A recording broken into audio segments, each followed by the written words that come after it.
میں داخل نہیں کر سکتا۔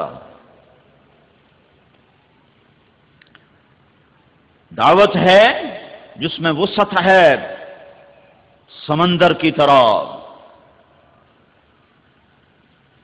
جس میں اٹھان ہے بادلوں کی طرح، جس میں فیضان ہے بارش کے قطروں کی طرح،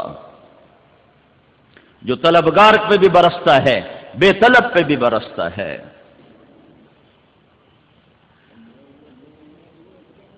جو لڑکا میرے گورنمنٹ کالج لاہور میں تبلیغ کا کام کرتا تھا، نعیم الدین، اللہ اس کو بہت بہت جزائے خیر عطا فرمائے، اس کو بے عزت کر کے کمروں سے ہم نکالتے تھے، بے عزت کر کے، دھکے دے کر۔ خود میں نے یوں دھکا دے کے اسے کمرے سے نکالا، میں قربان جاؤں اس کے ظرف پر کہ وہ پھر بھی ملنے آ جاتا تھا اور پھر دعوت دیتا تھا۔ کوئی مولوی یہ کر سکتا ہے؟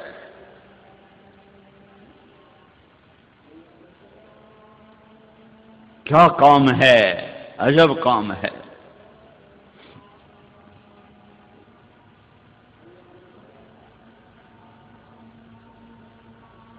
کہ سبحان اللہ، کہ گالیاں دینے والے کے بھی پیچھے جاؤ، دھکے دینے والے کے بھی پیچھے جاؤ۔ نیا نیا میں تبلیغ میں تھا تو ایک جگہ ہماری جماعت تھی، تو عمومی گشت میں ایک آدمی نے ماں بہن کی گالیاں نکالی ہم سب کو، تو ہمارا امیر کہنے لگا بھائی اپنے بھائی کے لیے دعا کرو، اس بیچارے کو پتہ کوئی نہیں ہے۔ اللہ اکبر، اتنا بڑا ظرف۔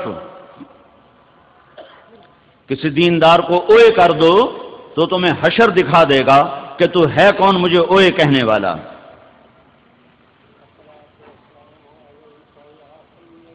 تو میرے بھائیو، 11 تاریخ کو یہ ذمہ داری امت کی طرف منتقل ہوئی ہے، بڑے تجھ کو احتشام کے ساتھ، بڑی آن بان کے ساتھ، بڑی ٹھاٹھ باٹھ کے ساتھ۔ اور سامنے صدیق بھی ہے، اور سامنے وہ بھی ہے جس نے آج اللہ کے نبی کو دیکھا ہے اور اس کے بعد ساری زندگی پلٹ کے نہیں دیکھا۔ اس چھوٹے درجے کے صحابی سے لے کر صدیق، عثمان، علی، فاروق جیسے کھڑے ہوئے ہیں، اور سب کی طرف یہ پیغام منتقل ہو رہا ہے کہ میرے پیغام کو دنیا میں پہنچا دو۔ تو اس امانت کو اٹھایا ہے، اور 92 ہجری یعنی 82 سال کے اندر 11 ہجری میں آپ کا انتقال ہوا ہے۔ اس کے بعد اگلا دن آپ کا خاموشی سے گزرا ہے۔ 13 تاریخ کو آپ کنکر مارنے کے بعد وہاں سے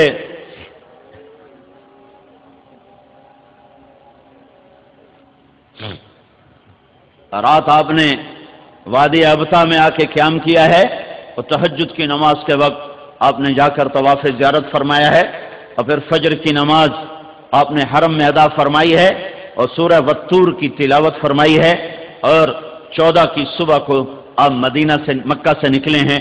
8 دن کے بعد آپ مدینہ پہنچے ہیں، اور اس کے بعد 12 ربیع الاول کو آپ دنیا سے تشریف لے جاتے ہیں۔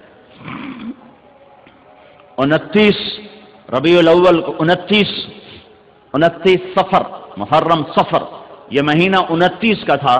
آپ کو عصر کی نماز کے بعد جنت البقیع سے واپسی پر ایک جنازے کی شرکت میں آپ کو سر درد ہوتا ہے، گھر پہنچتے پہنچتے وہ بخار میں تبدیل ہو جاتا ہے، اور 12 ربیع الاول کو آپ دنیا سے تشریف لے جاتے ہیں۔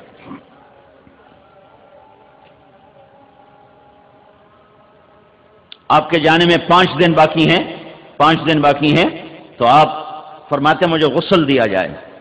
آپ کو غسل دیا گیا 7 کنوؤں کے پانی سے۔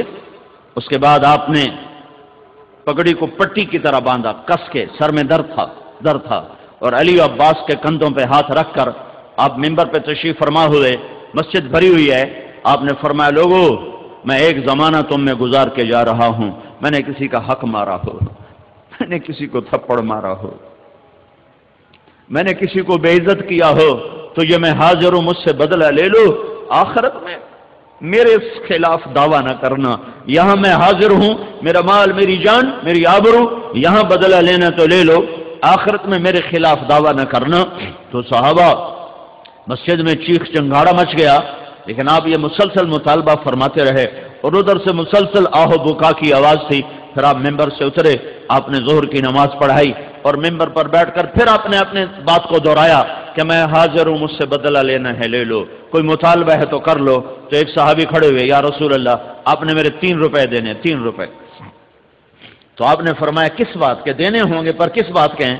تو اس نے عرض کی یا رسول اللہ ایک سائل آیا تھا تو آپ کے پاس تھے نہیں، تو آپ نے مجھے فرمایا تھا تو آپ کی جگہ میں نے دیے تھے۔ کہا ہاں ہاں ہاں ٹھیک ہے۔ پھر آپ نے کہا فضل عباس کے بیٹے بڑے، فضل میرا قرضہ تمہارے ذمہ ہے۔ کہا یا رسول اللہ میرے ذمہ ہے۔ اس کے بعد آپ تشریف لے گئے ہیں اور آپ نماز کے لیے آ رہے ہیں۔ جمعرات کو عشاء کی نماز کے لیے آپ اٹھے اور پوچھا نماز ہو گئی؟ کہا جی آپ کا انتظار ہے۔ آپ اٹھنے لگے تو غش کھا کے گر گئے۔ پھر تھوڑی دیر بعد ہوش آیا تو آپ نے فرمایا نماز ہو گئی؟ کہا یا رسول اللہ آپ کا انتظار ہے۔ پھر آپ اٹھنے لگے، پھر غش آ گیا، پھر بستر پر گر گئے، پھر تیسری دفعہ اٹھے، پھر فرمایا نماز ہو گئی؟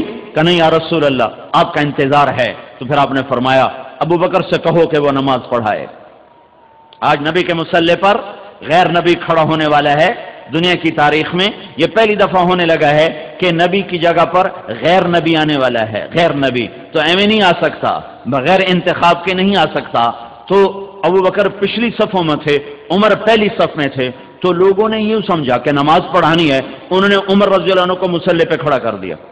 تو عمر رضی اللہ عنہ کی اللہ اکبر، تو اللہ کے نبی چارپائی پہ لیٹے اٹھ کے بیٹھ گئے اور اندر سے زور سے پکارا عمر کو پیچھے کرو اور ابو بکر کو آگے کرو۔ اب اللہ الا ان یکون ابا بکر، میرے رب نے کہا ہے میرے مصلی پر ابو بکر کے سوا کوئی نہیں کھڑا ہو سکتا۔ اب اللہ الا ان یکون ابا بکر، میرے مصلی پر ابو بکر کے سوا کوئی نہیں کھڑا ہو سکتا۔ تو عمر کو نماز چھڑوا کے پیچھے کیا گیا اور ابو بکر صدیق کو آگے کیا گیا۔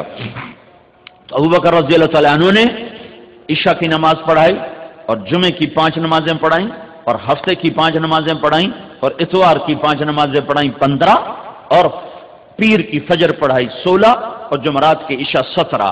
ہفتے کے روز اب ظہر کی نماز پر حضرت علی اور عباس کے کندھے پر ہاتھ رکھ کر مسجد میں تشریف لائے۔ ابو بکر ایسے نماز پڑھا رہے ہیں، ادھر سے اللہ کے نبی کی آمد محسوس ہو گئی کہ آ رہے ہیں، تو ابو بکر یوں پیچھے ہٹنے لگے کہ اللہ کے نبی پڑھائیں اور میں پیچھے ہو جاؤں۔ تو آپ نے ہاتھ کا اشارہ کیا کہ کھڑے رہو۔